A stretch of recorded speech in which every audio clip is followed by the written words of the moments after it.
Hello friends, हमने जो software engineering की जो सीरीज़ स्टार्ट की है वही सीरीज़ को आज कंटिन्यू करते हुए आज हम कौन से टॉपिक कवर करने वाले हैं, सॉफ्टवेयर क्राइसिस को। ये आपके स्पेसिफाई क्वेश्चन के रूप में भी दिया जाता है कि एक्सप्लेन द सॉफ्टवेयर क्राइसिस। ठीक है, तो हम इसे क्या करते हैं, यहाँ पर कवर करते हैं। तो सबसे पहले देखते हैं। देखो, सॉफ्टवेयर क्राइसिस को 4 पार्ट में अलग अलग डिवाइड किया गया। सबसे पहला क्या होता है, उसकी साइज़ होती है। ठीक है, क्या होता है, सबसे पहले उसकी क्या होती है, size. Software is becoming more expensive and more complex with the growing complexity and expectation out of software. अब देखो, किसी भी सॉफ्टवेयर का साइज़ क्या होना चाहिए, लेस होना चाहिए। मतलब उसकी कोडिंग क्या नहीं होनी चाहिए, ज़्यादा कॉम्प्लेक्स नहीं होनी चाहिए।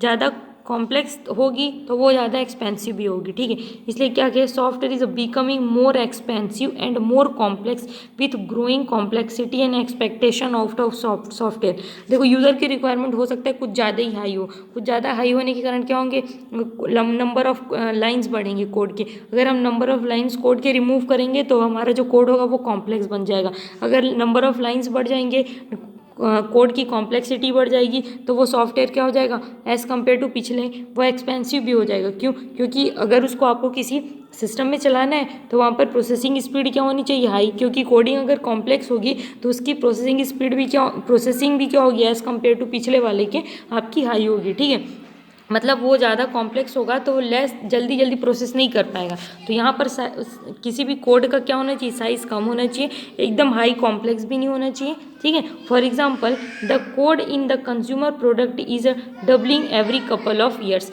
देखो, अब क्या बोला जा रहा है कि जैसे यूज़र अगर किसी की रिक्वायरमेंट होती है तो सॉफ्टवेयर क्रिएट किया जाता है ना। तो अब ऐसा हो चुका है कि अगर ईयर बाय ईयर अगर कोई अपडेट करता जाए तो वो जो कोड है, उस सॉफ्टवेयर का जो बैक एंड पे जो कोड है वो ईयर बाय ईयर क्या होते जा रहे हैं, डबल होते जा रहे हैं। यही लिखा है, क्या लिखा है कि doubling every couple of years. Consumer का जो मतलब जो सॉफ्टवेयर क्रिएट किया गया है उसका कोड अब ऐसा हो चुका है कि यूज़र की रिक्वायरमेंट इतनी हाई हो चुकी है कि पिछले ईयर जो हमने सॉफ्टवेयर क्रिएट किया था अगर उसमें आप अपडेट करना चाह रहे हैं ना तो अब कोड क्या हो जाएगा, जस्ट डबल हो जाएगा जो कि पिछले टाइम था। ठीक है, तो ये क्या हो चुका है, साइज क्राइसिस। मतलब ऐसी अभी बोला जाता है नहीं कि ये पैंडमिक है, ये क्राइसिस आ चुका है। मतलब ऐसी कंडीशन जो कि क्या नहीं होनी चाहिए, अनवांटेड कंडीशन है। ठीक है, तो इसको ही क्या बोला जाता है, क्राइसिस बोला जाता है। सेकंड क्या पॉइंट लिखा हुआ है आपका, quality. Many software products have a poor quality. मतलब थोड़ी देर में क्या हो रहा है, उसकी लोडिंग ज़्यादा वो सॉफ्टवेयर ज़्यादा लोड ले रहा है। ठीक है, ज़्यादा आपकी मेमोरी को भी ऑक्यूपाई भी कर रहा है, आपके पावर का कंजप्शन भी ज़्यादा है उसका। ठीक है, the software products defects after putting into use due to ineffective testing technique. ठीक है, क्यों ये इसमें प्रॉब्लम क्वालिटी की क्यों आ रही, क्योंकि उसकी टेस्टिंग सही से नहीं हुई है। For example, software testing typically finds 25 error पर 100,000 लाइन ऑफ कोड। अब इसमें क्या हुआ, देखो 25 एरर मिल रहे हैं, कितने में, 1000 लाइन पे 25 एरर मिल रहे हैं। मतलब उसकी टेस्टिंग सही से हुई नहीं है, क्योंकि 1000 लाइन पे 25 एरर क्या है, मतलब उसकी क्वालिटी बहुत ख़राब है। तभी क्या मिल रही है कि 1000 लाइन पे 25 एरर मिल जा रहे हैं, जबकि ऐसा होना नहीं चाहिए था।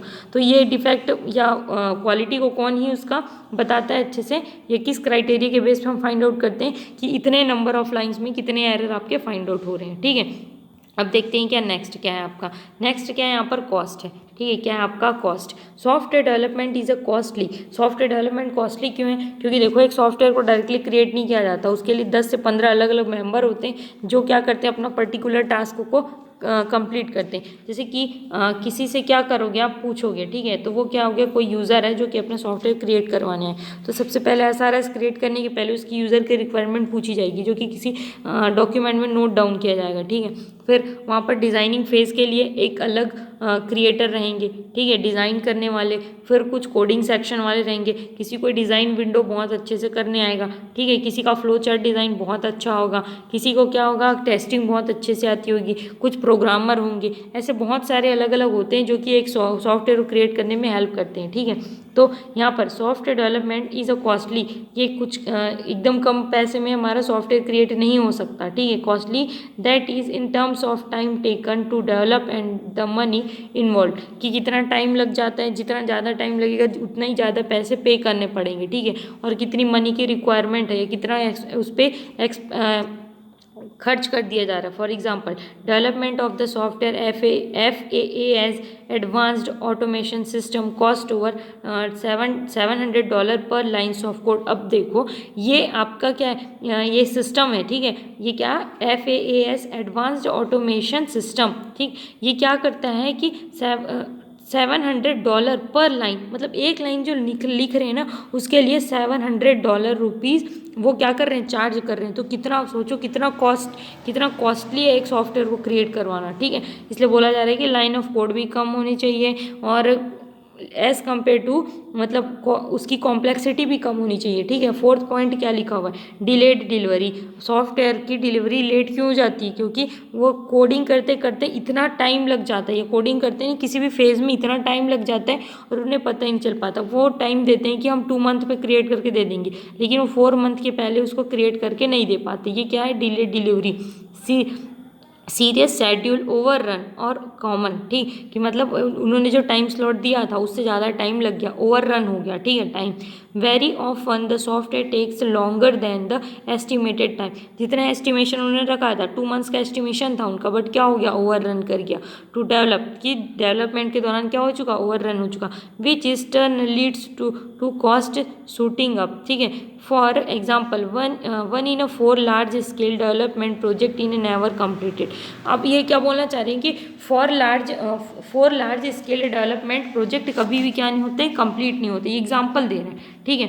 नेक्स्ट पॉइंट क्या लिखा हुआ है, देखो सॉफ्टवेयर डेवलपमेंट लाइफ साइकिल, कि सॉफ्टवेयर को डेवलप करने के लिए कितने step by step life cycle को यूज़ किया जाता है, ये कितने स्टेप होते हैं जिसके बाद हमारा एक सॉफ्टवेयर क्रिएट होता है। तो सबसे पहले क्या लिखा हुआ है, देखो अ software life cycle model also termed process model. इसको ही हम क्या बोलते हैं, सॉफ्टवेयर लाइफ साइकिल मॉडल को ही प्रोसेस मॉडल के नाम से भी जाना जाता है। ये क्या होता है, आपका एक पिक्टोरियल और डायग्रामेटिक रिप्रेजेंटेशन होता है। क्या, जो ये लाइफ साइकिल है ये पिक्टोरियल मतलब पिक्चर के फॉर्म में और डायग्रामेटिक मतलब डायग्राम के फॉर्म में क्या किया जाता है, रिप्रेजेंट किया जाता है। Representation of the software life cycle, किसी भी सॉफ्टवेयर के लाइफ साइकिल को पिक्टोरियल या डायग्रामेटिकल रिप्रेजेंटेशन को ही SDLC मॉडल कहा जाता है। A software life cycle model describes entry and exit criteria, मतलब कैसे हम एंट्री करेंगे या कैसे हम पहले यूज़र की रिक्वायरमेंट लेंगे, देन कब जब मेंटेनेंस के फेज़ में चला जाएगा तब हम उस मतलब अगर वो पूरा क्रिएट हो जाएगा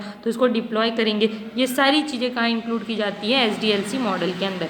A phase can begin only of its stage entry criteria have been fulfilled, मतलब उसकी एंट्री या बिगिन को ही हम क्या करते हैं, फुलफिल करते हैं। So without a software life cycle model the entry and the exit criteria for a stage can not be recognised. Software बनना स्टार्ट तो हो जाता है, बट कब कितने टाइम लग जाएंगे ये हम रिकॉग्नाइज नहीं कर सकते without software life cycle model. देखो अगर किसी को यही नॉलेज नहीं है कि हमें कौन सा मॉडल यूज़ करना है, ये यूज़र की रिक्वायरमेंट इस टाइप की है तो हमें इस टाइप का मॉडल यूज़ करना है, तो उसका सॉफ्टवेयर तो बनते बनते कई साल लग जाएंगे।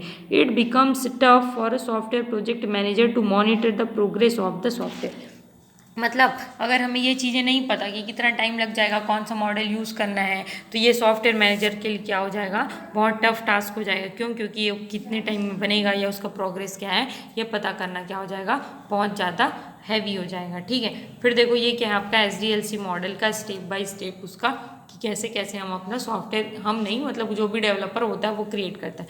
सबसे पहले किसी भी चीज़ को देखो, कोई भी कहीं पे भी जाता है तो सबसे पहले क्या करता है, प्लानिंग। तो सॉफ्टवेयर डेवलपमेंट का भी सबसे फर्स्ट फेज़ क्या होता है, प्लानिंग होता है। ये क्या होता है, this is a sample text that you can edit. मतलब प्लानिंग करेंगे, मतलब जैसे कि सपोज करो कि आपने क्या किया, कहीं टूर जाने का प्लान किया, तो आप पहले प्लान करोगे तो यही सोचोगे ना जाना कहाँ है, किस बाई रोड जाएंगे, बाई ट्रेन जाएंगे, बाई फ्लाइट जाएंगे, फिर वहाँ जाके कहाँ स्टे करेंगे। तो ये सारी चीज़ें क्या है, प्लानिंग के अंदर ही आती है, ठीक है। तो ये क्या होता है, this is a simple text that you can edit, मतलब आप यहाँ पर चेंज कर सकते हो, प्लानिंग के दौरान आप चेंज कर सकते हो कि नहीं हम ट्रेन से जाएंगे, नहीं हम फ्लाइट से जाएंगे, ठीक है।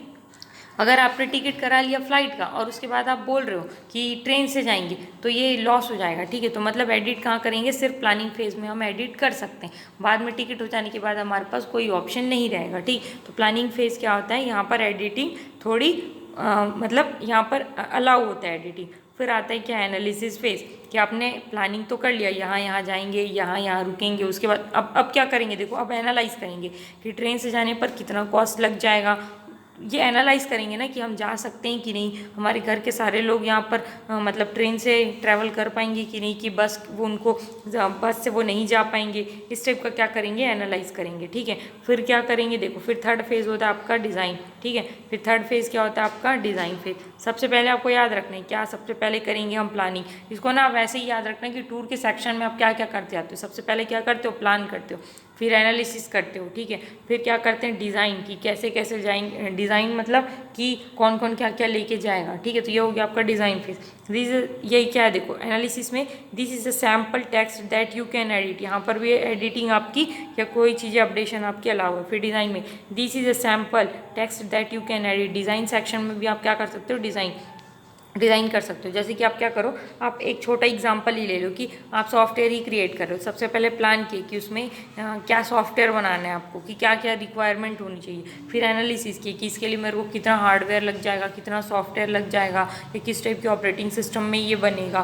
फिर डिज़ाइन करोगे कि उसका फ्रंट एंड क्या होगा, कि उसके बैक एंड में कौन सा आपका डेटाबेस के लिए आप डिज़ाइन, डेटाबेस के लिए कौन सा सॉफ्टवेयर यूज़ करोगे। ये क्या हो गया, डिज़ाइन के फेज़ में आ जाएगा। ठीक, मतलब अभी सिर्फ डिज़ाइन कर रहे हो आप, ठीक, कि कैसे कैसे आपका ये फ्रंट एंड में होगा, ये बैक एंड में होगा, इस टाइप। फिर डेवलपमेंट स्टार्ट हो गया, this is a sample text that can edit. Development मतलब अब स्टार्ट कर दिए कि सॉफ्टवेयर आप डेवलप करना, कि अभी कोडिंग वोडिंग का थोड़ा मतलब स्टार्ट कर दिए। फिर टेस्टिंग, अब आपका सॉफ्टवेयर क्रिएट हो चुका है, डेवलपमेंट का काम हो चुका है। ठीक है, अब क्या कर रहे हो, आप टेस्ट कर रहे हो कि जैसे यूज़र की रिक्वायरमेंट थी या आपने जैसा सॉफ्टवेयर बनाना चाहा था क्या ये वैसा ही बना है। आप यहाँ पर भी अपडेट कर सकते हो। अब ये डिप्लॉयमेंट का सेक्शन आ गया, मतलब अब यूज़र को क्या कर रहे हो, इसे बाई हैंड उन्हें दे रहे हो। तो this is sample text can that you can edit, यहाँ पर भी क्या कर सकते हो, आप एडिट कर सकते हो। क्यों, क्योंकि डिप्लॉय कर दिए। अगर उनको लगता है कि यहाँ चीज़ें चेंज करनी है, आप वहाँ से ले लो, पहले उनको तो दे ही दिए रहो, फिर आप जब अगर उसमें आप अपडेट कर लेते हो फिर उनको दे दो, मतलब वो मेंटेनेंस में आ जाएगा। ठीक है, ये हो गया कि आपका maintenance. This is a sample that text that you can edit. अब देखो किसी भी सॉफ्टवेयर में ना ये प्रोसेस तो बहुत जल्दी हो जाती है, इतना ना प्रोसेस जो डिप्लॉयमेंट तक है ना, यहाँ तो इजीली वो प्रोसेस हो जाएगी। इजीली मतलब एज़ कम्पेयर टू मेंटेनेंस की पूरी लाइफ साइकिल में, किसी भी सॉफ्टवेयर की लाइफ साइकिल में सबसे बड़ा फेज़ है, सबसे लॉन्ग टाइम का फेज़ होता है उसके मेंटेनेंस का फेज़। क्योंकि एक बार डिप्लॉय होने के बाद उसकी पूरी लाइफ वो किस में चली जाएगी, मेंटेनेंस में। ठीक है, तो ये हो गया कि आपका 7 स्टेजेस ऑफ SDLC मॉडल। सबसे पहले क्या है, planning, then analysis, then design, मतलब PADD हो गया ना, planning, analysis, design and deployment. फिर testing, development, then testing, deployment and maintenance. ठीक है, आप इसको कीवर्ड्स के थ्रू याद रख सकते हो। कैसे, सबसे पहले क्या है, सबसे पहले करोगे प्लान, फिर करोगे क्या, एनालिसिस, फिर क्या कर लिए, प्लान कर लिए, एनालिसिस कर लिए, फिर क्या करोगे, डिज़ाइन। ठीक, फिर क्या करेंगे हम, डेवलपमेंट, फिर क्या करेंगे, टेस्टिंग, फिर करेंगे डिप्लॉयमेंट, देन क्या करेंगे, मेंटेनेंस। तो PADD TDM पहला हो गया प्लानिंग, फिर सेकंड हो गया एनालिसिस, फिर हो गया डिज़ाइन, फिर हो गया क्या, development, then testing, then deployment, then maintenance. PADD TDM। ठीक, PADD TDM, planning, analysis, design, development, testing, deployment and maintenance. 3 बार याद करिएगा, दिमाग में बैठ ही जाएगा, PADD TDM। ठीक है, याद हो जाएगा आपको। फिर नेक्स्ट देखते हैं, देखो अब ये कौन कौन से स्टेज होते हैं, अब यहाँ पर हम पढ़ते हैं। सबसे पहले क्या बोल रहे हैं, स्टेज प्लानिंग है, रिक्वायरमेंट एंड एनालिसिस। ठीक, प्लानिंग करेंगे, सबसे PA है ना, सबसे पहले तो PA एनालिसिस कर, प्लानिंग करेंगे और एनालिसिस करेंगे, तो PA को एक साथ ही रखते हैं। Requirement analysis is the most important and necessary stage in SDLC। देखो अगर आप प्लानिंग ही सही से नहीं किए, आपने प्लान ही नहीं किया कैसे कैसे जाना है और निकल गए घर से जाने के लिए, तो ये प्रॉब्लम क्रिएट कर सकता है ना। तो सबसे ज़्यादा इंपॉर्टेंट फेज़ क्या होता है, यही प्लानिंग और एनालिसिस का फेज़ होता है। सेकंड क्या लिखा हुआ, the senior member of the team perform it with input from all the stakeholders and domain experts और SMEs इन द इंडस्ट्री। इसको कौन ही हैंडल करता है, जो आपके सीनियर मेंबर होंगे जो कि उस इंडस्ट्री में बहुत टाइम से वर्क कर रहे हैं, वो इन चीज़ों को हैंडल करेंगे। देन थर्ड पॉइंट क्या लिखा हुआ है, planning for the quality assurance requirements and the identification of the risk associated with the projects is also done at this stage। अब देखो किसी यूज़र ने कहा कि किसी जो यूज़र आया था बताने कि मुझे इस टाइप का सॉफ्टवेयर चाहिए, उसकी रिक्वायरमेंट काफ़ी हाई थी। मतलब आप उतने कॉस्ट को क्या नहीं कर सकते, बैलेंस नहीं कर सकते, आप उतनी चीज़ों को मेंटेन नहीं कर सकते, और आपने कह दिया हाई, मतलब आपने कह दिया हाँ कि हम डेवलप करेंगे। तो ये क्या है, क्योंकि इस स्टेज में आपको रिस्क के बारे में भी देखना है कि कल के दिन अगर आपने डेवलप करना स्टार्ट कर दिया और आकर उन्होंने कहा कि अब हम तो आपसे सॉफ्टवेयर लेंगे नहीं क्योंकि हमारी रिक्वायरमेंट फुलफिल हो चुकी है पुराने ही सॉफ्टवेयर में, तो यहाँ पर रिस्क बहुत है ना। तो ये सारी चीज़ों को कौन नहीं देखेंगे, जो सीनियर मेंबर होंगे या जिनको क्या होगा, थोड़ा ज़्यादा नॉलेज होगा, ठीक है, तो इन चीज़ों को कौन देखेगा, ये आपके सीनियर मेंबर्स ही देखेंगे। फिर फोर्थ वन लिखा हुआ है क्या, business analyst and project organiser set up a meeting with the client to gather all the data like what the customer wants to build, who will be the end user, what is the objective of the product before। अभी देखो direct हम खुद ही से वो बोलें कि ऐसे ऐसे सॉफ्टवेयर क्रिएट करना है, क्या हम खुद ही क्रिएट करना स्टार्ट कर देंगे, क्या नहीं, उनसे पहले उनको बिठाएंगे, उनसे पूछेंगे कि आपकी रिक्वायरमेंट क्या है, मतलब कि विथ द क्लाइंट टुगेदर, उनके साथ बैठेंगे, उनसे पूछेंगे data like what the customer wants to build, कि कस्टमर किस टाइप का आपका सॉफ्टवेयर क्रिएट करवाना चाहता है, कस्टमर की मतलब रिक्वायरमेंट क्या है, who will be the end user, कौन उसको यूज़ करने वाला है, एक नॉर्मल यूज़र करने वाला है कि कोई कि स्कूल का स्टूडेंट यूज़ करने वाला है कि बैंक के एम्प्लॉय यूज़ करने वाले, पहले हमें उनसे ये चीज़ें पूछनी पड़ेगी। What is the objective of the product, कि इसका ऑब्जेक्टिव क्या है, आप क्यों क्रिएट करवा रहे हैं, ये सारी चीज़ें पहले उस क्लाइंट से जो कि आपके पास आया है सॉफ्टवेयर क्रिएट करवाने, उनसे पूछेंगे। Before creating a product a core understanding और knowledge of the product is very necessary. किसी भी सॉफ्टवेयर को क्रिएट करने के पहले यूज़र की या क्लाइंट की सारी रिक्वायरमेंट आपको नोट डाउन करनी पड़ेगी, उसमें क्या क्या चीज़ें लगेगी, उसकी अंडरस्टैंडिंग, उसकी नॉलेज क्या है, बहुत ज़्यादा यहाँ पर आपके पास रखनी या कोर अंडरस्टैंडिंग होनी बहुत ज़्यादा नेसेसरी है। नेक्स्ट देखते हैं आप, उसके बाद क्या आपका अब इसी का ही आपका कंटिन्यू है ये। For example a client wants to have an application which concern money transaction. अब देखो कोई क्लाइंट आया और वो बोल रही है कि मेरे को मनी ट्रांजैक्शन के लिए एक सॉफ्टवेयर क्रिएट करवाना है। In this method the requirement has to be precise like what kind of operation will be done, how it will be done, in which currency it will be done, कि वो किस type का transaction की बात कर रहे हैं, क्या वेबसाइट में ट्रांजैक्शन की बात कर रहे हैं, या आपके जैसे कि ऐसा बोल सकते हैं कि किसी को मनी ट्रांसफ़र जैसे फ़ोन पे जैसी वर्किंग की बात कर रहे हैं कि किन किन को पे होना चाहिए, या वो इंडियन करेंसी के लिए बनाना चाह रहा है या डॉलर के लिए बनवाना चाह रहा है, ये सारी चीज़ों की नॉलेज होनी चाहिए। फिर once the requirement function is done, अगर हमने उनसे यूज़र की रिक्वायरमेंट पूछ ली, फिर an analysis is a complete with editing the feasibility of the growth of the product in case of any ambiguity a single in setup for further discussion. देखो अगर हमने एनालिसिस भी कर लिया उसके बाद भी हमको कोई ऐसा लग रहा है कि यहाँ पर कोई एम्बिग्यूटी रह रही है, मतलब आप दो चीज़ों के बीच क्या कर जा रहे हो कि ये चीज़ें होनी चाहिए या ये चीज़ें होनी चाहिए, मतलब आप कंफ्यूज हो चुके हो ना, तो तब क्या करना है, आपको फिर से यूज़र को बुलाना है या फिर से क्लाइंट को बुलाना है और उसके बाद फर्दर डिस्कशन के बाद क्या करना है, उसे सॉल्व करना है। फिर फोर्थ पॉइंट आपका नेक्स्ट पॉइंट क्या लिखा हुआ है, once the requirement is understood, अगर आपने यूज़र की रिक्वायरमेंट अंडरस्टूड कर लिया the SRS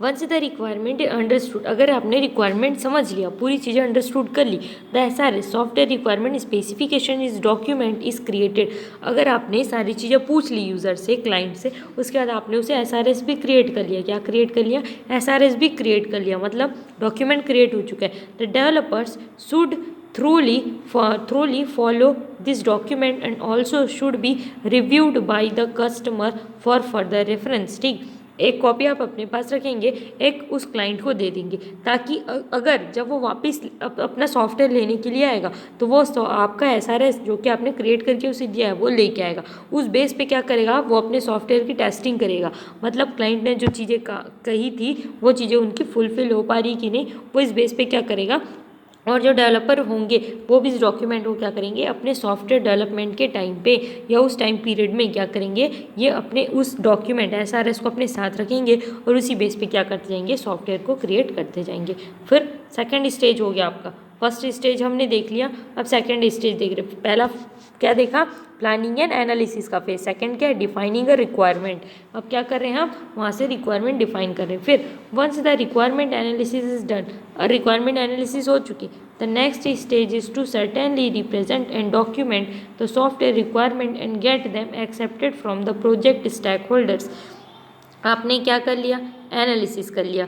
the next stage to certainly represent and document the software requirement and get them accept from the project stakeholder. अब क्या करोगे आप, अब उसकी डॉक्यूमेंट भी बन गई, अब आप क्या करोगे, स्टेक होल्डर जो है उनके मतलब जिन्होंने ये बनवा रहा है उससे पूछ लोगे कि ये चीज़ें जो आपको दी गई है ये सारे आप सेटिस्फाई हैं, ये एक्सेप्टेबल है या नहीं। फिर क्या करना है आपको, this is accomplished through SRS। ये किसके थ्रू होगा, SRS के, software requirement specification document which content all the product requirement, जो कि यूज़र की रिक्वायरमेंट है ना, वो सारी चीज़ें मेंशन होगी। टू बी कंस्ट्रक्टेड एंड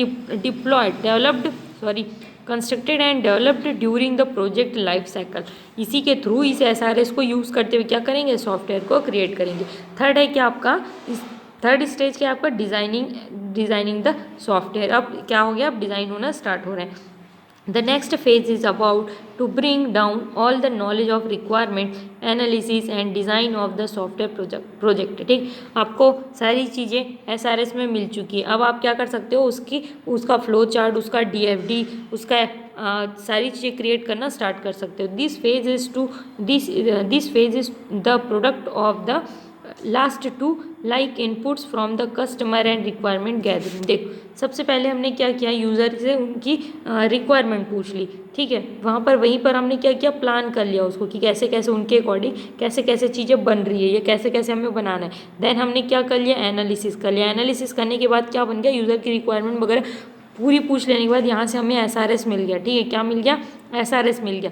अब जो SRS मिला है इसे लिखा है ना, like input from the customer and requirement gathering, इनसे हमें मिल गया क्या, SRS। इस बेस पे क्या करेंगे, हम डिज़ाइन का फेज स्टार्ट करेंगे। अब क्या करेंगे, हम डिज़ाइन करना स्टार्ट करेंगे। नेक्स्ट फेज होता है फोर्थ, डेवलपमेंट द प्रोजेक्ट। अब क्या करेंगे, प्रोजेक्ट और डेवलपमेंट स्टार्ट करेंगे। डिज़ाइनिंग हो चुका है।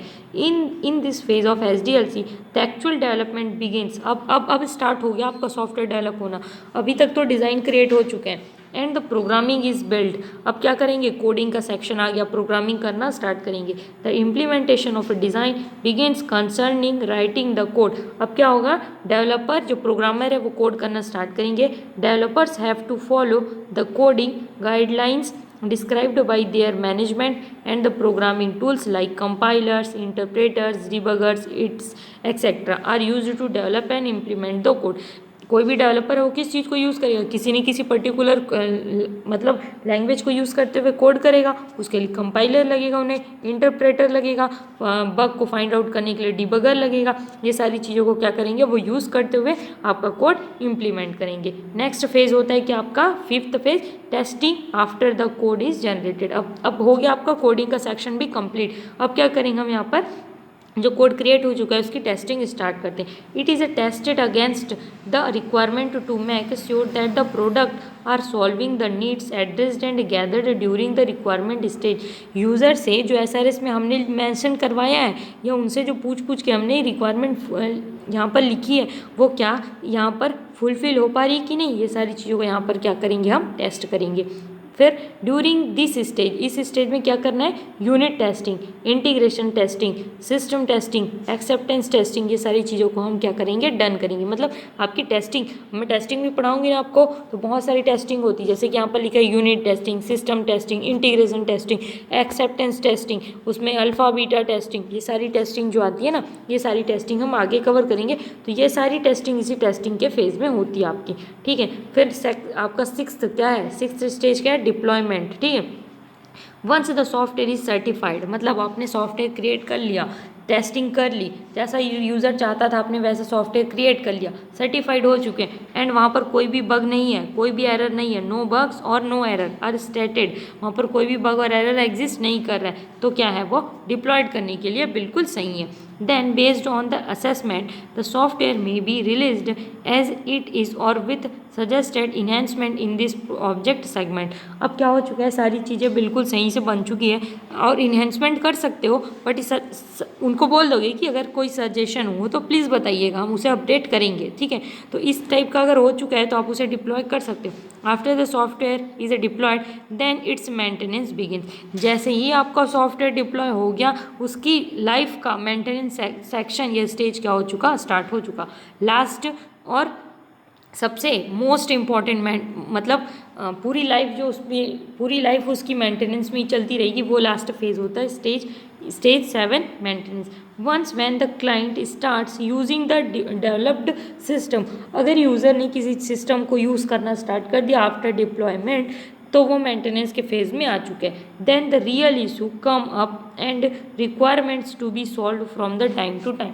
यूज़र जैसे यूज़ करने लगा उसकी प्रॉब्लम या उसकी इशू आने लगी बाहर, कम अप होता गया, ठीक है, और क्या करते गया उसको टाइम टू टाइम सॉल्व भी करते गए। This procedure where the care is taken for the developed product is known as a maintenance. जब जब टाइम टू टाइम आप उसमें अपडेट करोगे तो ये सारी चीज़ें किस में ही आएगी, आपके मेंटेनेंस सेक्शन के अंदर आएगी। अगर आप इसका नोट्स चाहते हैं तो मैंने यहाँ पर रेफरेंस दे दिए, आप इस रेफरेंस से क्या कर सकते हैं, ये नोट्स मतलब वहाँ से कॉपी कर सकते हैं, ठीक है।